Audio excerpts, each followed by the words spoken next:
नमस्कार दोस्तों, एस्ट्रोलॉजर कपिल मिश्रा में आपका बहुत बहुत स्वागत है। मित्रों, आज हम बात करने वाले हैं विशेष रूप से 8 अप्रैल 2024 सोमवती अमावस्या विशेष प्रयोग। मित्रों, जिन जातकों की कुंडली में राहु की महादशा चल रही है और वर्तमान में वो ये देख रहे हैं कि उनके रिलेशन टूट रहे हैं, तो वो ये उपाय जरूर कर लें। एक बात मैंने कई बार कही है और इस चीज को लोग अक्सर मानते नहीं। अभी मैंने कल एक कुंडली देखी और मैंने उनसे कहा कि तुम्हारी कुंडली में अभी राहु की महादशा में राहु का अंतर चल रहा है, वर्तमान में तुम्हें एक रुद्राभिषेक कराना चाहिए। उन्होंने कहा कि गुरुजी, रुद्राभिषेक तो मैं 3 बार करा चुका हूं, मेरी कुंडली में ऐसा योग था, किसी ने बताया था। मैंने कहा ऐसा योग नहीं था, तुम्हारी कुंडली में द्वादश भाव में राहु बैठा हुआ है और जिसके चलते तुम्हारी पत्नी तुम्हें छोड़कर चली गई।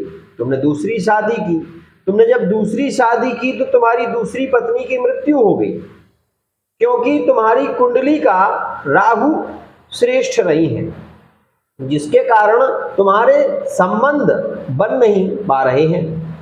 तो मित्रों, अगर आपकी भी ऐसी स्थिति बन रही है, आप अपने पत्नी से विशेष रूप से बहुत ज्यादा प्रेम करते हैं लेकिन आप दोनों में बहुत ज्यादा तालमेल नहीं है, झगड़े होते रहते हैं, तो मैं आपसे ये कहूंगा, यह सोमवती अमावस्या 8 अप्रैल 2024 में है और इसके आगे सोमवती अमावस्या तो आएगी लेकिन ऐसा योग नहीं आएगा, क्योंकि यह सोमवती अमावस्या जो है वो अत्यंत श्रेष्ठ है, मुहूर्तगत श्रेष्ठ। तो मित्रों, इस दिन रुद्राभिषेक करने का बड़ा महत्व है और उसमें भी अगर आप ये देख रहे हैं कि आपकी कुंडली में शनि की महादशा चल रही है या फिर आपकी कुंडली में गुरु की महादशा चल रही है और गुरु अस्त है या वक्री है, तो ऐसी स्थिति में मैं आपसे कहूंगा कि आप एक रुद्राभिषेक कराओ। अगर आप अपने यहाँ नहीं कर सकते तो ऑनलाइन के माध्यम से मेरे यहाँ रुद्राभिषेक करा सकते हो, कोई दिक्कत नहीं है।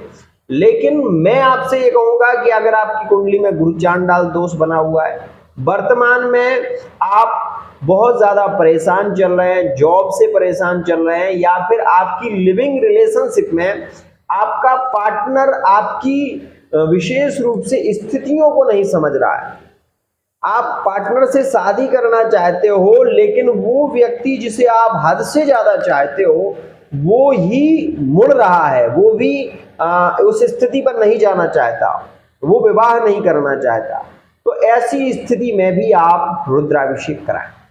साथ ही मैं आपसे ये भी कहूंगा कि अगर आप अरेंज मैरिज के लिए परेशान हो रहे हैं, आपका कोई रिश्ता नहीं आ रहा है, तो आप अपनी कुंडली में स्वयं देखें, क्या आपकी कुंडली में शनि 7वें भाव में बैठा हुआ है या फिर शनि की दृष्टि 7वें भाव में है या फिर आपकी कुंडली में मंगल की दृष्टि 7वें भाव पर है। केवल एक चीज देख लो, आपकी कुंडली के 7वें भाव पर और 5वें भाव पर किसी अशुभ ग्रह, मतलब अगर गुरु भी 12वें भाव में है तो गुरु भी अशुभ हो जाएगा, ध्यान रखना। और गुरु की दृष्टि भी अगर विशेष रूप से अगर 7वें पर पड़ रही है, मान लो गुरु एकादश भाव में है और गुरु की दृष्टि अगर 7वें पर पड़ रही है, तो ऐसी स्थिति में भी गुरु आपके संबंधों को बहुत ज्यादा बनाएगा नहीं, क्योंकि वो त्रिक योग बन जाता है। और गुरु अगर आपके 8वें भाव में है, आपकी दूसरी शादी के विचार चल रहे हैं, विवाह की स्थितियां चल रही हैं, तो भी मैं आपसे कहूंगा कि आप रुद्राभिषेक करा लें।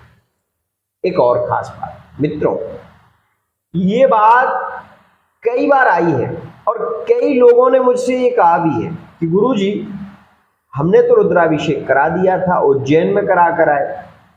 मित्रों, जिस समय आपने रुद्राभिषेक कराया उस समय राहु की महादशा नहीं चल रही थी, वो आपकी कुंडली में पीड़ित था, लेकिन आपकी कुंडली में जब से उसकी महादशा लगी तब से आपके रिलेशन बिगड़ते जा रहे हैं। अब एक और क्वेश्चन आता है, तो क्या गुरुजी हमारी कुंडली से ही सब बिगड़ रहा है? नहीं, हो सकता है कि आपके पार्टनर की कुंडली में ऐसी स्थिति हो जिसके कारण आपके संबंध टिक नहीं रहे। तो मैं हमेशा ये कहता हूं कि कुंडली में अगर ग्रह मैत्री सही नहीं है, महादशा में, अंतरदशा में ग्रहों की मैत्री नहीं बन रही है, तो आपकी रिलेशन नहीं बन पाएंगे, क्योंकि आपका झगड़ा होगा, आपके रिलेशन टिकेंगे नहीं। पार्टनर आपका थर्ड पार्टी में चला गया। क्यों चला गया? क्योंकि आपकी कुंडली में शुक्र मंगल का योग है, अष्टम में है। आप अपने पार्टनर को प्यार नहीं दे पाएंगे, फिजिकल रिलेशनशिप का सुख नहीं देंगे, तो पार्टनर 100% आपको छोड़कर चला जाए।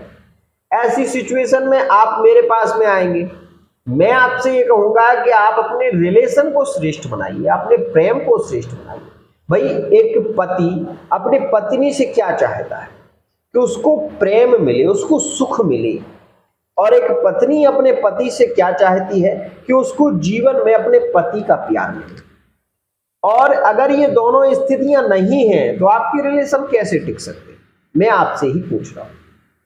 मित्रों, ये बात मेरी ध्यान रखना, यह समय आपके रिलेशन की दृष्टि से काफी अच्छा है। अगर आप ये देखें कि वर्तमान के ग्रह क्या कह रहे हैं, तो उसके लिए आपको पर्सनल रीडिंग लेनी चाहिए, ताकि आपको ये पता लग सके कि वर्तमान में आप इतने पीड़ित क्यों हैं। मेरे पास में आज एक रीडिंग आई थी सुबह, उन्होंने कहा कि गुरुजी, मैं 3 बार मरने के लिए जा चुका हूं, लेकिन मेरी मृत्यु नहीं हुई। मरने की कोशिश मैंने बहुत की। मैंने उनकी कुंडली को देखा और उसमें देखा कि शनि 8वें भाव में है। 8वें भाव का शनि, ध्यान रखना, व्यक्ति को मरने के विचार आ सकते हैं, लेकिन मरेगा नहीं। उसका पैर कट सकता है, उसके हाथ भी कट सकते हैं, लेकिन व्यक्ति मरेगा नहीं। क्यों? क्योंकि मित्रों, 8वें का शनि व्यक्ति की आयु की वृद्धि कर देता है, और ऐसी स्थिति में व्यक्ति कितनी भी ऊंचाई से क्यों ना गिर जाए, वो व्यक्ति आखिरतः बच ही जाएगा। अगर उसकी कुंडली में शनि योगकारी रहा, तो 100% उसके मन में कई बार ऐसे विचार आएंगे, व्यसनी हो जाएगा, दारू पिएगा, विशेष रूप से व्यसन करेगा, उल्टी सीधी हरकतें करेगा। लेकिन ये सब होगा क्यों? पागलपन। प्यार का पागलपन बहुत बुरा होता है। प्यार का जो पागलपन होता है, वो ना तो व्यक्ति को जीने देता है और ना मरने देता है। इसलिए अगर आपने किसी से प्रेम किया है और आप ये चाहते हैं कि आपका और आपके पार्टनर का जीवन सुखी हो, तो मैं केवल आपसे ये कहूँगा कि यह गोचर की रीडिंग है। आप अपनी पर्सनल रीडिंग कराएं, अपनी हस्तरेखा के माध्यम से, फेस रीडिंग के माध्यम से, अंक ज्योतिष के माध्यम से अपने रिलेशन को समृद्धिशाली बनाएं और एक नई राह चुनें जो आपके लिए खास हो। आज के लिए